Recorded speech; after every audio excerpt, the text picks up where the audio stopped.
Tonight we come to a lesson that will help you in understanding the rest of the Old Testament and much of the New Testament, and it is about the division of the land among the 12 tribes of Israel.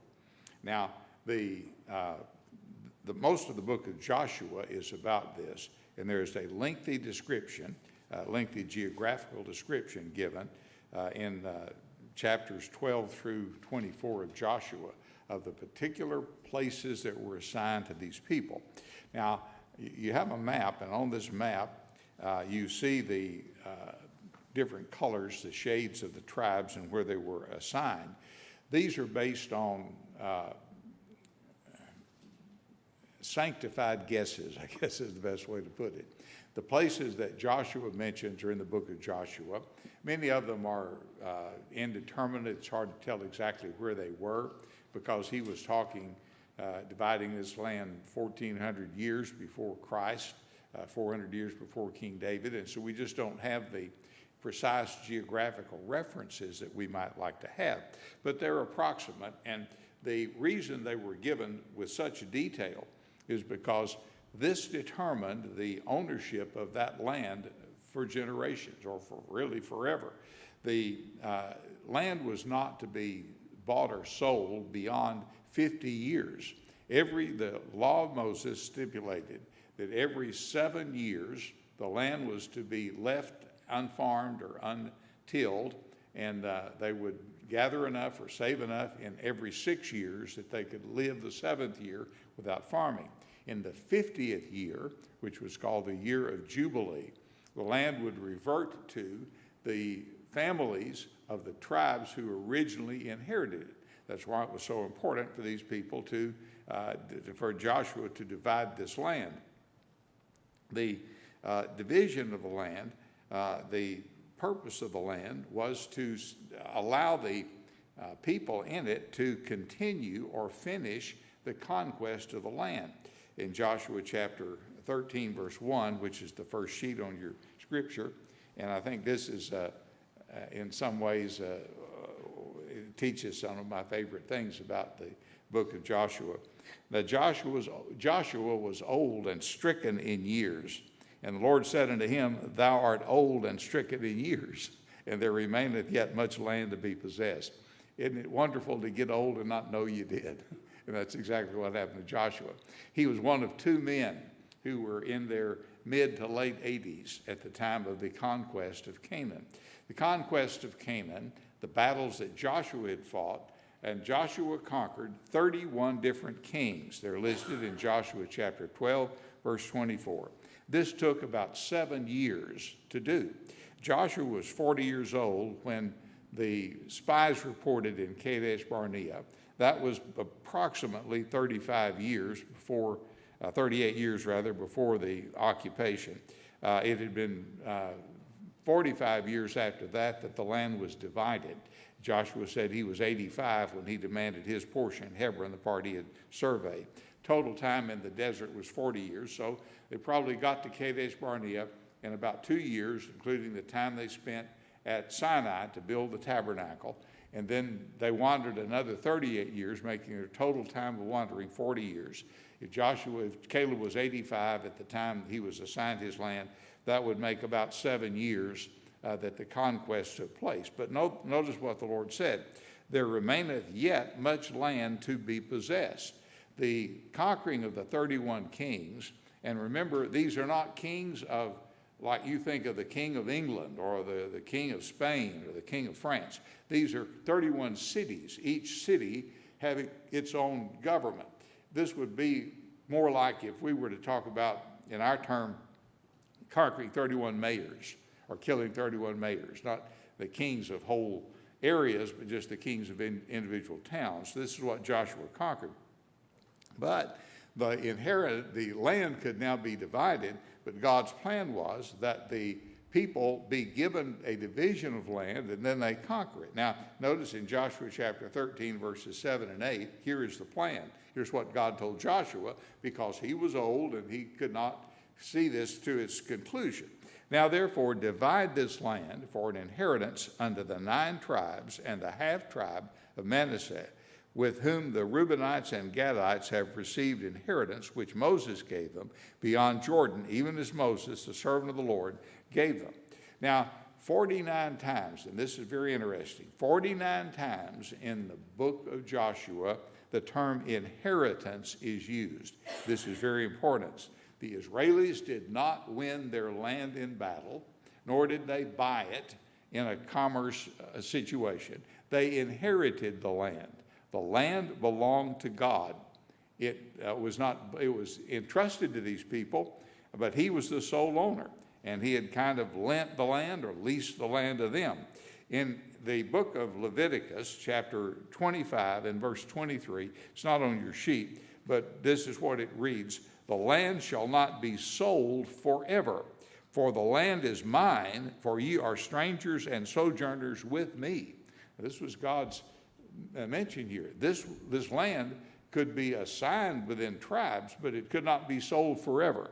That is, you could only own it for the maximum of 49 years, and it would go back to the tribe. Now, as you saw in that scripture, Joshua 13:8, and you see on this map too, the tribes of Reuben, Gad, and half of Manasseh were assigned land on the east side of the Jordan River by Moses. The land we're talking about here is the land on the west side of the Jordan River, this land here. This land was already assigned. Reuben in the south, Gad in the center, and half of Manasseh on the top. Now, understand what we just read. Divide this land for an inheritance, and the people then were given the option of going into this territory and conquering the people who were there and possessing the land. Joshua would not be there forever to lead them, and this was the plan. Now, you can imagine if we met sometime, we said we want to have a meeting, we'll all meet at my house, and we'll we have a meeting for the purpose of dividing Arkansas. And we get a map of Arkansas, and we all meet over at the house, and we draw lines on it, and we say, okay, this is yours, and this is mine, and this is yours, and this is mine. All you got to do is go take it. We've decided who gets it, and deciding who gets it would be relatively easy. Going and getting it would be the hard part, and this was the problem that the people of Israel had. The land was divided according to tribes, the tribes of Israel, and notice it had been 400 years before this, before the tribes were assigned. That is, the tribal inheritances were mentioned in the last chapter of the book of Genesis, when Jacob in Egypt dying had assigned, these are the tribes that will get land. And the tribe of Joseph was not mentioned, though Joseph was the brother of Benjamin, one of the children of Israel, the Jacob or Israel. His children were given two, and they were given two divisions instead of Joseph. And this is Ephraim and Manasseh, or Ephraim and Manasseh, who are the children of Joseph. They're assigned land. Manasseh is assigned land on both sides of the Jordan River. You see there's this labels it as East Manasseh and Manasseh here on both sides, but the kind of tan-colored sign. And this was land assigned to them. Now, please understand, as you look at this map, don't assume that, well, this is Manasseh. These were clearly defined borders somewhere over here, and you crossed a border like crossing a border today where you go from Mexico to the United States. Nothing like that happened. The land didn't change. I remember as a boy, the very first time I ever left the state of Arkansas, I went to see my dad's brother, my uncle, who lived in northern Louisiana, in Bossier City, Louisiana, and we were going to cross the state line. And I remember riding in Dad's old Buick, and we went down across the state line, and I was very disappointed. I thought something would happen when you crossed the state line. That was a big deal. And nothing happened. The road just went across. There's a sign on one side that said, "Welcome to Louisiana," and the other side said, "Welcome to Arkansas," and that was about it. I thought maybe the world would change color like it did on the map, but that doesn't happen. Well, there was no indication here that these were borders. It was just area assigned to these particular tribes. Based on, and this is based on the geography mentioned in the assignments of these tribes. You'll see there. So Moses had given the inheritance to these people there. Now, Moses made this stipulation. When he told Reuben, Gad, and half of Manasseh that you can have land on this side, because this was good land, and it was just as good on one side as the other, he said, you do have to go and fight on the other side. You can't just stay over here. And they did. They did fulfill that obligation. The land was divided according to tribes centered on the Jordan River. Now, starting in the south and going north, here are the other divisions of the land. This is how Joshua had assigned it. There were two divisions, two times when the land was divided. And this was significant because it shows that these people apparently had very little interest in this. The first time the first division of the land, Joshua called people and said, come and assemble at Gilgal. Gilgal is this location here, circle of stones, located on the Jordan River, where they first encamped after they came across the Jordan. He said, meet at Gilgal, and we will cast lots and decide the land. The casting of lots was a way of making, in the Bible, an impartial decision. You want to make a decision, we might say something like drawing straws, pick a number between 1 and 10 or something like that. We'll write down numbers, and then everybody write a number on a piece of paper. We'll put it in a hat, and then we'll pick a number, and then whoever's number is closest to that number, something like that. That's what it meant. And casting lots was just simply an impartial way of making assignments. Well, few of the tribes actually came. It wasn't unanimous in that most of the tribes came. Most of them didn't come. In fact, relatively few of them did. And so Joshua then, before he died, the second time just assigned it without their being there. Just said, I'm just going to assign it to the rest of you and tell you where your land is. So this was by no means a popular thing in the sense that everybody wanted to get in on this. Now, why not? They didn't understand. They did not know the law. They didn't understand what they were doing. This would be the place where these people would live for generations and generations and generations. We're talking about now, we're 1,400 years before Christ at this point. For the next millennia, this is going to be where people live. That's important. And if you knew that, you'd want to be there. Everybody would have wanted to have been there and tried to get the best place they could. But they didn't. They didn't realize that. Maybe a lesson for us is we don't realize how important it is to serve the Lord today, not realizing the eternal reward that we will have. Well, anyway, from the south, we had the territory of Simeon. In fact, Simeon, Judah, and Benjamin are generally in the south, these three tribes. Simeon never occupied this land. They were very quickly absorbed into the land of the tribe of Judah. Judah did. Judah occupied the land, and in fact, Judah is the longest surviving tribe of any of them. Judah they'll be carried captive in 586 BC. So for nearly 1,000 years, there are Judeans here. They'll come back in 516 BC, and they'll be there in the time of Christ. The Latin word for Judea, or Judea, for which we get the term Judea, it's also from which we get the term Jew. Jew is an abbreviation of Judean or Judean, and that came to be a synonym for all of these people. This time they weren't called Jews, they were Israelites, because Jews obviously was the name taken from Judah. So we have Simeon, Judah, and Benjamin. Then we have Dan, Ephraim, and half of Manasseh. Now notice Dan here on the coast. Dan never occupied that area, ever at all. They didn't do it. Why? Because of the Philistines who lived there, who were actually too strong for them. We read in the book of Judges how all that happened. The 18th chapter of Judges tells us how that the the Danites went to get that land.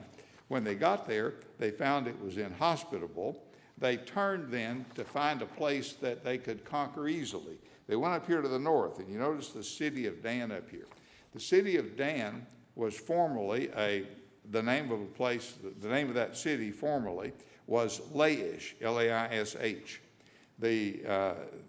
The Danites moved from this area. When they saw this area, they moved up here, saw that the city of Laish was an easy place to conquer, and conquered it, and lived up there, even though that was not assigned to them. It's actually in the territory of Naphtali up here. But this became the city of Dan. Dan occupied little more than a city, just one city. And this is why Israel is from Dan unto Beersheba, north to south. But Dan didn't occupy the land. So that's what I meant a while ago when I said, just because this land was assigned to somebody did not mean that they ever actually occupied the land or ever actually lived there. Now, brings us to this interesting question, the portion of the land given to the Levites. The Levites, there is no tribe of Levi mentioned on that map anywhere. Well, before we get into that, let's look at the other tribes. We had Ephraim. In the north end, we have Dan, Ephraim, Manasseh, then Issachar, Zebulun, Naphtali, and Asher, the areas up in the north. There's no tribe of Levi assigned there. Why? Because the Levites were given cities. Instead of being given the land, the Levites were given 48 different cities that were assigned to them in this land. Now remember, Joshua had only conquered 31 kings, so the other people were expected to conquer these cities, and the Levites would have those cities. 6 of those cities were called cities of refuge.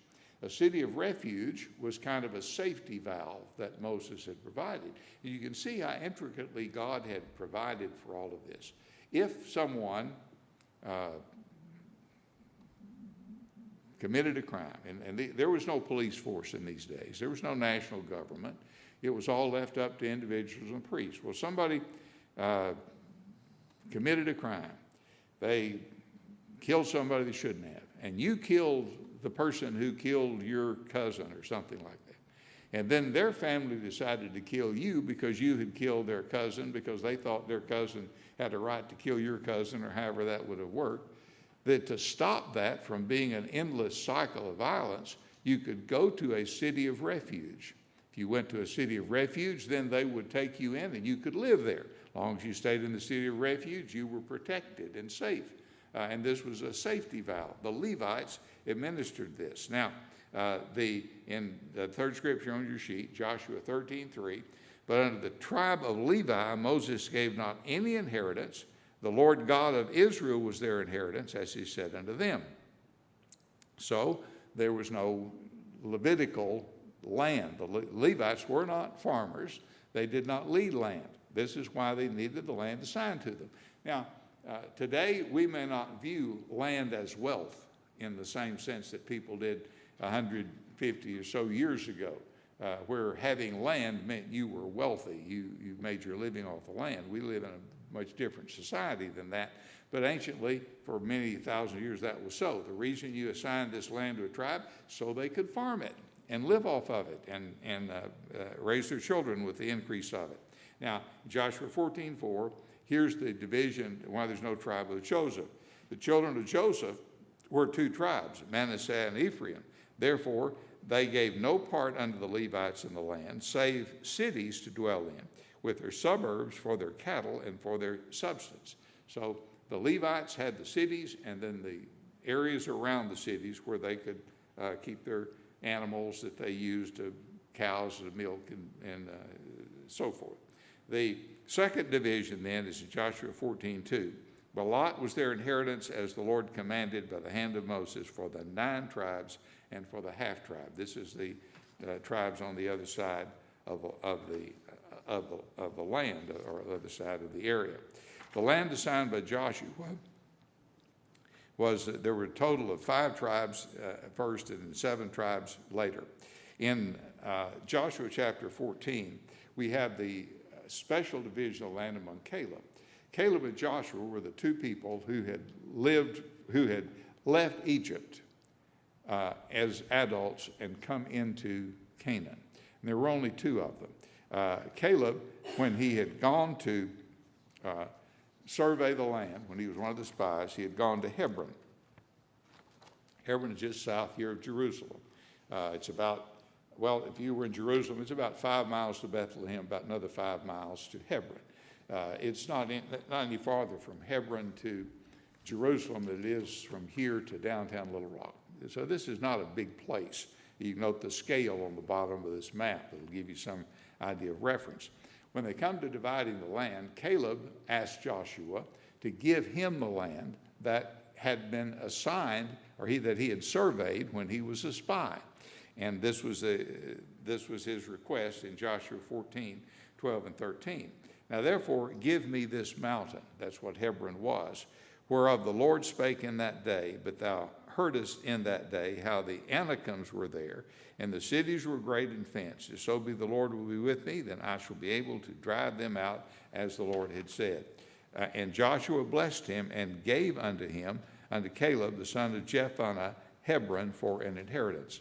The Anakim were the giants that the people had reported when the 12 spies reported back. 10 of the spies said, there were giants in the land. They were so big that we were like grasshoppers in their sight.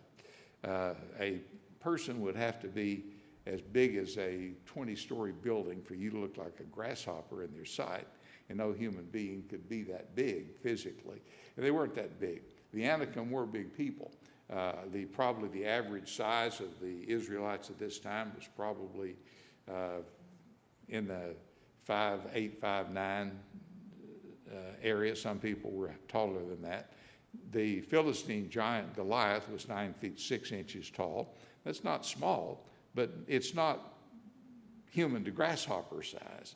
The Anakims were a race of giants that were displaced by this time, and they were not unconquerable by any means. They just had a bad reputation. And this is what Caleb wanted, and Caleb and his descendants, of the tribe of Judah, got the city of Hebron. Then the other important thing they did was set up the tabernacle at Shiloh. This is in Joshua chapter 18, verse 1. The whole congregation of the children of Israel assembled together at Shiloh and set up the tabernacle of the congregation there, and the land was subdued before them. After the land was assigned, they set up the temple at Shiloh. Shiloh is just south of the area here in the yellow part here. You can see right there was Shiloh. And you can see that this is in the central part of the land. It's near the middle of it, so that you could get to Shiloh from about anywhere it was. The tabernacle would be at Shiloh. As long as there was a tabernacle, it would be plundered during the Philistine occupation during the time of the judges, and then David would finally move the Ark of the Covenant to Jerusalem, and Solomon would build the temple at Jerusalem, but the tabernacle was set up at Shiloh. With the setting up of the tabernacle in Shiloh, the land had effectively been subdued, yet the assignments needed to be made. Joshua 18:2, there remained among the children of Israel 7 tribes which had not received their inheritance. These were the ones that Joshua simply, I'm going to cast lots and tell you. No choice about it. I'm just going to tell you where to go. And they did. Then this is what Joshua did in Joshua chapter 18, verses 6 and 7. He asked God what to do about the 7 tribes that didn't come. And remember, we've got, in essence, well, it depends on how you do your arithmetic. And here's where as Mark Twain said, figures don't lie, but liars figure. You can make numbers say a lot of things. How many tribes of Israel are there?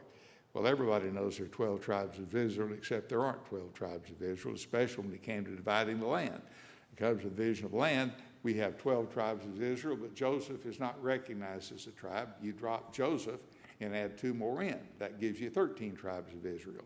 But of the 13 tribes of Israel, only 12 of them get an inheritance. Levi doesn't get an inheritance, so we're back to 12 inheritances for 14 tribes, because if you count the 2 tribes of sons of Joseph and Joseph, then who is a son equal to Judah and the others, plus Levi who didn't get a tribe, you can come up with at least 12 tribes of Israel. Now, for our purposes, there were just 12 divisions, although Manasseh got area on both sides of the Jordan River assigned to them. Not that they were not a bigger group of people. That's not the point. You look in the book of Numbers and see the numbers of the various tribes, but they just simply, because of the assignments there were, this was it. So what did God say? Therefore, describe the land into 7 parts, bring the description hither to me, that I may cast lots for you here before the Lord our God. But the Levites have no part among you, for the priesthood of the Lord is their inheritance. And Gad and Reuben and half of the tribe of Manasseh have received their inheritance beyond the Jordan on the east, which Moses, the servant of the Lord, gave them. So this was the final arbitration of the division of the land, and this is how it would be. Now, what does this mean? It means that if you were for the tribe of Judah, you live somewhere down here. Does it mean that you had somebody over here by the Dead Sea and somebody else over here by the seashore? No, it doesn't mean that at all. Philistines live mostly along this area here. But it means if you were a Judean, you settled somewhere in this area. If you were a Simeonite, you settled south of Judea. If you were a Benjaminite, you settled north here of Judah. If you were a tribe of Issachar, you settled up here. That's what it means. These are areas where you settled. Not that every person in Issachar was in Issachar. Every Judean was in Judah. They could travel around, but this is where your home was. This is the area that was assigned to you. Then we come to the last part of Joshua after he had assigned these areas to the people. Joshua died. And he, before he died, he gave this famous verse where he challenged the people to serve the Lord. Now, remember, this is Israel, the prince of God, the people of God. They're not there because they are superior fighters. The Lord had fought for them. We talked about in the conquest. When they let the Lord fight for them, they never lost. When they tried to fight for themselves, they never won. But when they let the Lord fight for them, they were victorious. They did not have this land because they won it in battle. It was their inheritance. That is, God had left it to them. This is why the most important thing about Israel, then and now, and this is very often overlooked, is their relationship to the Lord. That's more important than anything else about the nation. Take that away, and Israel is Czechoslovakia or Poland. It's just a little place with not many people and not much going for it, other than these are the people of God. And that's why it's so significant even in our world today. But when Joshua left, this was his challenge. And this is significant. Joshua 24:15, the last scripture on your sheet. Well, no, I didn't print this sheet, but the last one on yours is when they had made an end of dividing the land for inheritance by their coast, the children of Israel gave an inheritance to Joshua, the son of Nun. According to the word of the Lord, they gave him the city which he asked, even Timnath-serah in Mount Ephraim, and he built the city to dwell there. So Joshua, Caleb is given the territories in Judah, and Joshua is given territories in Ephraim. But Joshua then, before he died, gave him this challenge. And if it seem evil unto you to serve the Lord, choose you this day whom you will serve.